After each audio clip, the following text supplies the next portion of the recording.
कराची में सियासी सरगर्मियों में तेजी आने लगी। पीपल्स पार्टी के गढ़ लियारी में एमक्यू पाकिस्तान ने एंट्री दे डाली।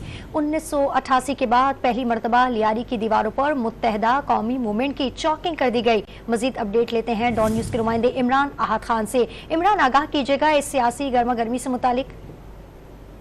देखिए, बिल्कुल शहर में सियासी सरगर्मियां अब जो है वो इलाकों में इंसी की तरफ भी दाखिल हो गई है। कराची के इलाके लियारी में एमक्यूएम बनने के बाद 1988 के बाद पहली दफा मुत्तहदा कौमी मोमिन पाकिस्तान की लियारी की दीवारों पे नारेबाजी से नारों से रंगीन कर दिया, जबकि एमक्यूएम की जानिब से पीपल्स पार्टी के गढ़ लियारी में ये चौकिंग की गई है, जिसमें चाकीवाड़ा है, मिर्जा आदम खान रोड है, शीदी विलेज है, दीगर ये इलाके हैं लियारी के, जहाँ पर ये अचानक जो है रात गए एमक्यूएम पाकिस्तान की जो है वो चौकिंग कर दी गई है। जिन इलाकों में चौकिंग की गई है वो इलाका एमक्यूएम के वो एरिया नहीं समझा जाता था। यहाँ हमेशा से पाकिस्तान पीपल्स पार्टी ही जीतती थी और पीपल्स पार्टी ही होती थी।